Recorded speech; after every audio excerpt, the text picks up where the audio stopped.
இந்த வீடியோவில் ஒரு மாடலை எப்படி ஆட் பண்ணணும், டெய்லர் நோட்ஸை எப்படி ப்ரிப்பேர் பண்ணணும், ஒரு ஆர்டர் புக்கிங் எப்படி போடணும் அண்ட் அதுக்கான ட்ராக்கிங்கை எப்படி கஸ்டமருக்கு முறையாக சென்ட் பண்ணணும் அண்ட் மெஷர்மெண்ட்டை எப்படி ஆட் பண்ணணும், கஸ்டமருக்கான பில் பிரிண்ட் அவுட் எப்படி எடுக்கணும் அண்ட் அதே மாதிரி கிளாத் ஃபோட்டோவை எப்படி அட்டாச் பண்ணணும், ஒரு ஆர்டரோட ஸ்டேட்டஸை எப்படி செக் பண்ணணுங்கிற வரைக்கும் எல்லாமே கம்ப்ளீட்டாக இந்த வீடியோவில் இருக்குது. ஃபுல் டீட்டெயிலாக பாருங்கள்.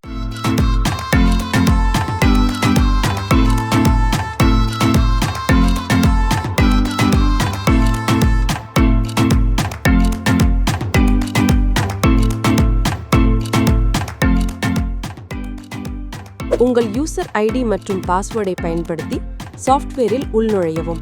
டேஷ்போர்டில் இடது பக்கத்தில் உள்ள மெனுவிலிருந்து செட்டிங்ஸ் என்பதை தேர்ந்தெடுத்து ஆட் மாடல் டீடைல்ஸ் என்பதை கிளிக் செய்யவும். இங்கு ஏற்கனவே சில மாடல்கள் கொடுக்கப்பட்டிருக்கும். ஒரு மாடலின் விலையை மாற்ற அந்த மாடலை கிளிக் செய்து கஸ்டமர் ரேட்டை மாற்றி அப்டேட் செய்யவும். புதிய மாடலை சேர்க்க மாடல் டைப், மாடல் நேம் ஆகியவற்றை உள்ளிட்டு கஸ்டமர் ரேட்டை குறிப்பிடவும். கட் ரேட் மற்றும் ஸ்டிச் ரேட் தானாகவே கணக்கிடப்படும். பின்னர் ஆட் பட்டனை கிளிக் செய்யவும். இப்போது ஆட் நோட்ஸ் பகுதிக்கு சென்று பைப்பிங் போன்ற கூடுதல் வேலைகளுக்கான குறிப்புகளையும் அதற்கான விலையையும் சேர்த்துக் கொள்ளலாம். டேஷ்போர்டுக்கு சென்று புக் ஆர்டர் என்பதை கிளிக் செய்யவும். வாடிக்கையாளரின் பெயரை தேர்ந்தெடுத்தால் விவரங்கள் தானாகவே நிரப்பப்படும். ப்ராடக்ட் நேமில் தேவையான மாடலை தேர்ந்தெடுத்து குறிப்புகளை சேர்த்து ஆட் செய்யவும். பில்லிங் பகுதியில் அட்வான்ஸ் தொகையை உள்ளிட்டு சேவ் செய்யவும். இப்போது வாடிக்கையாளரின் ஆர்டரை கண்காணிக்க ஷேர் ட்ராக்கிங் லிங்க் பட்டனை கிளிக் செய்யவும். இந்த லிங்க் வாடிக்கையாளரின் வாட்ஸ்ஆப்பிற்கு அனுப்பப்படும். அவர்கள் அதை கிளிக் செய்வதன் மூலம் தங்கள் ஆர்டரின் தற்போதைய நிலையை அவர்களே பார்த்துக்கொள்ள முடியும். ஆர்டருக்கான அளவுகளை சேர்க்க ஆட் மெஷர்மெண்ட் பகுதிக்கு சென்று மாடலை தேர்ந்தெடுத்து ஓகே கொடுக்கவும்.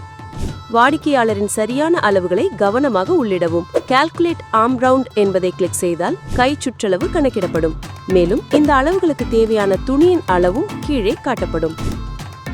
அளவுகளை சேமித்த பிறகு கோ டு மெனுவிலிருந்து டெய்லர் நோட்ஸ் பிரிண்ட் அல்லது கஸ்டமர் பில் பிரிண்ட் என்பதை தேர்ந்தெடுக்கலாம். டெய்லருக்கான குறிப்புகளில் அளவுகளும் துணியின் புகைப்படமும் தெளிவாக காட்டப்படும். இதை நீங்கள் பிரிண்ட் எடுக்கலாம் அல்லது வாட்ஸ்ஆப்பில் பகிரலாம். டேஷ்போர்டில் உள்ள கிளாத் போட்டோ ஆப்ஷனை பயன்படுத்தி துணியின் புகைப்படத்தை ஆர்டருடன் இணைக்கலாம்.